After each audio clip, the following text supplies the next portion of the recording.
Pak Anggoro, terkait dengan komitmen BSI ya Pak ya untuk sektor produktif dan juga program prioritas dari pemerintah nih Pak. Seperti apa Pak? Ya, Bank Syariah memang secara prinsip kan adalah untuk kemaslahatan umat. Kemaslahatan diantaranya bagaimana kita mendorong sektor produktif supaya umat itu bisa mandiri. Nah, kita itu punya inkubator yang kita sebut UMKM Center di 4 kota, Aceh, Jogja, Surabaya, dan Makassar. Ini tujuannya cuma satu, bagaimana para pengusaha-pengusaha ini bisa kita dampingi, diinkubasi, dan nanti mereka bisa punya kemampuan yang baik dan bahkan untuk bisa ekspor. Itu paling tidak pendampingannya. Dan di situ kita ajarkan betul bagaimana untuk bisa ekspor. Lain lagi kita punya kompetisi setiap tahun nih, namanya TWB, Talenta Wirausaha BSI. Itu konsep-konsep yang bagus, yang kita kurasi bagus dan menang, kita dampingi lagi untuk bisa tumbuh. Jadi itu salah satu cara kita untuk sifatnya pendampingan. Tetapi yang lain tentu saja, ekosistem halal yang sudah ada, itu kita dorong. Mulai dari makanan, minuman, fashion, itu banyak berkembang tuh. Itu kita lihat dan kita coba kurasi mana yang bisa punya potensi, kita bantu permodalannya, dan kita dampingi untuk dapat sertifikasi halal. Itu penting. Kenapa? Karena itu adalah keunikan dari mereka untuk makanan minuman, untuk mereka bisa bersaing dengan yang lainnya. Nah, inilah yang kita dorong supaya apa? Supaya ekosistem halal ini bisa semakin lama semakin kuat. Dan itulah kekuatan Indonesia kan. Kan pemerintah kepingin Indonesia menjadi pemimpin industri halal, ekosistem halal di dunia. Nah, dari sinilah BSI berperan supaya itu bisa terwujud. Baik Pak, tapi sejauh mana sebetulnya dampak dari inovasi dan juga transformasi ya Pak yang sudah dilakukan oleh BSI, seperti misalnya ada aplikasi Bion. Nah, sejauh ini dampak dari kehadiran aplikasi Bion ini seperti apa sih Pak? Nah, Bion itu sendiri mempermudah mereka mengakses perbankan syariah. Kalau di depan tadi kita sampaikan bahwa mungkin masyarakat belum ke bank syariah karena dianggap cabangnya belum banyak gitu. Dan dengan ada Bion, mereka download, mereka bisa buka rekening langsung. Dengan Bion, mereka juga bisa mengajukan pinjaman dari aplikasi Bion. Pembiayaan juga bisa dari sana. Tentu saja kalau pembiayaan lebih kompleks itu harus ke bank untuk bisa diakses. Tapi kalau pembiayaan mitra guna misalnya payroll loan gitu, ya bisa langsung di aplikasi. Nah, ini yang kita sampaikan bahwa Bion ini bagian dari edukasi. Karena nggak semua masyarakat bisa membedakan apa beda bank syariah dengan bukan bank syariah. Ini yang kita rasakan. Nah, inilah kita sampaikan bahwa bank syariah akan mengajak mereka ke bank syariah, tetapi juga mengedukasi mereka apa-apa yang bisa mereka dapatkan untuk bisa mereka meningkatkan kemaslahatannya. Baik Pak, tapi dalam menghadapi persaingan dengan bank digital atau fintech ya Pak ya, ini sebetulnya langkah apa yang dilakukan oleh BSI untuk tetap bisa menjaga daya saing, menonjolkan diferensiasi atau perbedaan nih, keunggulan dari bank syariah Pak? Ya, yang pertama tadi aplikasi mobile kita dipermudah untuk bisa aksesnya. Lalu biasanya yang paling penting adalah bagaimana keamanannya. Itu kan jadi penting ya. Nah, security levelnya juga tentu saja kita terus jaga. Mereka pakai autentikasi biometrik, pakai OTP, fraud detection juga kita perbaiki. Tentu saja ini bagian dari kenyamanan bagi mereka. Dan kalau kita lihat bahwa tetap saja ternyata nasabah itu tetap butuh ada physical presence. Meskipun dia buka aplikasi mobile, mereka tetap juga butuh terkadang ke kantor kita, diskusi dengan tim kita untuk memastikan bahwa mereka punya solusi-solusi lain yang bisa mereka dapatkan. Tadi itu, mereka mau naik haji, mereka mau memperbesar usahanya, atau mereka mau umroh, atau mereka kepingin beli emas misalnya. Itu mereka akhirnya juga bisa diskusi ke cabang. Jadi kalau kita bicara fintech dan digital, ternyata masyarakat memang harus dimudahkan untuk transaksi melalui aplikasi, tapi mereka juga masih butuh juga physical presence untuk datang dan memastikan bahwa oh iya ya, banknya memang ada, banknya memang memberikan layanan yang memang baik, dan dia bisa nyaman, oh uang saya berarti ada di situ. Kan itu kira-kira hal-hal yang menurut kami, makanya cabang-cabang kami yang 1000 lebih ini kita pastikan tampilannya, layanannya, kebersihannya itu harus terjaga supaya merasa melihat bahwa oh bank syariah Indonesia memang bank syariah yang modern. Ya, atau mungkin bagi nasabah-nasabah yang ingin tadi ya ada sempat menyinggung terkait dengan ingin menunaikan ibadah haji begitu mereka datang ke bank langsung begitu untuk mungkin bertanya langsung, atau juga terkait tadi Pak ada yang menarik tabungan emas Pak. Ini sejauh ini perkembangan dari tabungan emas seperti apa sih? Artinya nasabah melihat tabungan emas untuk saat ini apakah sudah cukup menarik begitu dibandingkan mereka misalnya nabung uang biasa begitu? Iya. Memang sejak kami mendapat mandat dari Presiden di bulan Februari tahun ini sebagai Bullion Bank, itu menjadi salah satu tugas utama kami mengedukasi masyarakat untuk investasi di emas. Jadi ternyata pertumbuhan untuk transaksi emas itu 177%, hampir 200% pertumbuhannya.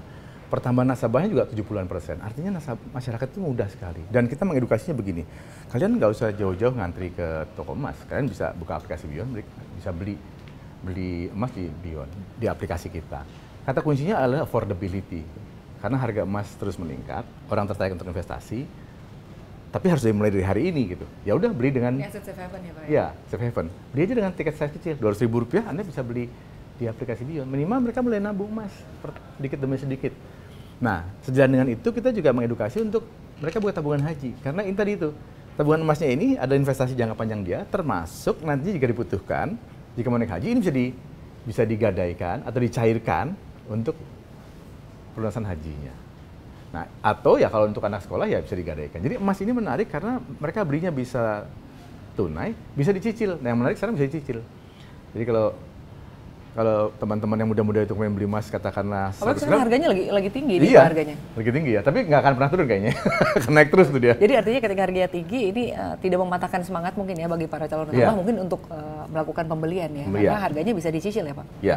Dan kita selalu karena kita sisi perbankan, kita mengajarkan mereka bagaimana mereka punya instrumen investasi yang aman. Tadi yang safe haven tadi itu. Satu aman dan kedua bisa dimulai dari sekarang dengan aplikasi ini. Dan yang ketiga mereka bisa cicil juga. Dan anytime mereka butuh, mereka bisa gadaikan. Jadi emasnya nggak hilang, kebutuhannya bisa terpenuhi. Nah ini yang kita edukasi dan mudah mengedukasinya karena semua orang tahu emas dan familiar. Dan ini sangat erat dengan industri keuangan syariah. Makanya Beyond Bank di Indonesia adalah BSI dan kami akan memastikan bahwa pertumbuhan bisnis emas di Indonesia ini kita akan sama-sama dorong supaya masyarakat semakin banyak yang punya investasi emas. Kita punya program gini, kita kepingin keluarga sejahtera itu kalau dia punya 1 kilogram emas. Jadi ayo kita buat plan, punya 1 kilo emas, mulai dari sekarang cicil dulu, sampai punya 1 kilo berarti kita udah tenang. Udah sejahtera. Berarti kalau 1 kilo berarti sekarang boleh 2 miliar. Dibeli di harga tahun ini, dibeli di harga saat ini. Gitu ya, beli sekarang, mau 100 gram dulu, mau 10 gram dulu, nggak apa-apa. Terus saya cicil. Ketemu 1 kilo, udah berarti Anda udah sejahtera. Paling tidak mereka punya target perencanaan keuangan yang clear gitu, dan punya instrumen yang juga aman. Itu yang kita dorong.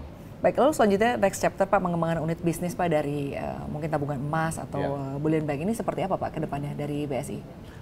Kita melihat bahwa tabungan emas dan cicil emas ini di Bullion Bank ini kita mendapat mandat nanti tidak hanya cicil, gadai, tapi juga nanti bisa pinjaman berbasis emas. Nah ini yang sedang kita juga proses. Ke depan tentu saja roadmap-nya akan ke sana. Tetapi paling tidak sekarang dengan saat ini baru beberapa bulan kita sudah punya tabungan emas yang kita ada 1 ton emas. Nah ini menurut kami pertumbuhan yang sangat baik dan ke depan ini akan menjadi engine pertumbuhan yang juga sangat potensial bagi bangsa Indonesia. Kenapa? Karena ini unsur edukasi dan inklusinya sangat baik. Masyarakat akan sangat mudah kan diajak ke bank untuk produk-produk yang sangat familiar gitu. Jadi penetrasi ke marketnya jadi lebih mudah komunikasinya. Jadi engine di cabang dan di wilayah akan sangat fokus kepada bisnis-bisnis seperti ini. Dan kita menggunakan pendekatan juga ekosistem syariah, pesantren, sekolah-sekolah Islam, para ulama untuk mengedukasi bersama-sama instrumen ini sebagai bagian dari kemandirian ekonomi umat ke depan. Baik, artinya kan kalau saat ini mungkin inklusi ya Pak, di sektor keuangan ini masih sangat-sangat kalau kita lihat dikejar ya Pak untuk diperluas lah artinya. Artinya untuk saat ini upaya-upaya untuk bisa menjangkau masyarakat, apalagi kalau kita lihat kan masih banyak juga masyarakat di pelosok gitu Pak yang boleh dikatakan mungkin unbanked atau underbanked. Nah bagaimana BSI untuk bisa menggrab market ini Pak sebetulnya? Iya, ini keunikannya Bank Syariah karena kita masuk ke ekosistem Islamic Ecosystem. Kita punya unit khusus namanya Islamic Solution Ecosystem, kita sebutnya IC. Kita memetakan jumlah masjid di Indonesia, kita memetakan jumlah pesantren di Indonesia, memetakan jumlah sekolah Islam di Indonesia. Dari situlah kita masuk ke masyarakat dan mengedukasi. Karena masyarakat lebih mudah atau lebih gampang diedukasi oleh katakanlah di masjid, ya ustadz-ustadz di masjid itu mengedukasi bahwa perlunya punya investasi dan sesuai dengan prinsip syariah, salah satu instrumennya adalah emas, dan itu sesuatu yang mereka sudah biasa juga, bahkan mereka sudah punya juga, mungkin jumlahnya nggak banyak. Tapi dengan begitu, kita lebih mungkin mengedukasinya. Kenapa kok harus ke bank syariah? Kenapa harus perbankan syariah? Ya karena tadi itu, konsep perbankan syariah adalah konsep kemaslahatan. Kita mengajak umat untuk lebih sejahtera dengan cara apa? Mereka punya perencanaan keuangan lebih baik. Mereka punya instrumen investasi yang aman. Itu sesuatu yang paling sederhana. Mereka memang harus menabung, pasti.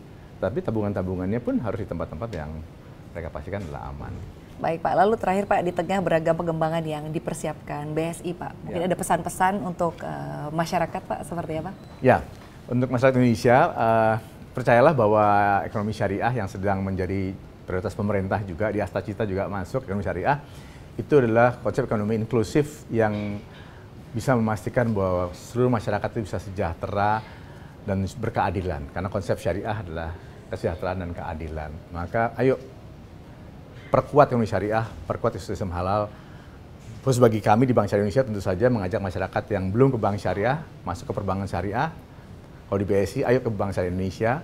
Supaya apa? Kita memperkuat ekonomi syariah di Indonesia, memperkuat ekosistem halal. Indonesia menjadi negara dengan ekosistem halal terbesar di dunia. Dan itu mengangkat UMKM. Karena yang bergerak kan UMKM pasti, ekosistem halal itu UMKM. Jadi udah nggak ada keraguan menurut kami bahwa ekonomi syariah adalah ekonomi yang memang bisa menjadi tumpuan kita ke depan. Baik, artinya dengan penduduk muslim terbesar di dunia, Indonesia ini memiliki peluang yang sangat baik ya Pak, khususnya di sisi perbankan syariah, dan juga semoga saja Bank Syariah Indonesia tetap bisa tumbuh positif di tengah situasi yang cukup menantang. Terima kasih banyak Direktur Utama Bank Syariah Indonesia, Bapak Anggoro Eko Cahyo. Bapak, salam sehat, sukses selalu untuk Anda. Terima kasih, sehat selalu. Ya pemirsa, demikianlah tadi dialog kami bersama dengan Direktur Utama Bank Syariah Indonesia, Bapak Anggoro Eko Cahyo, CNBC Indonesia Beyond Business.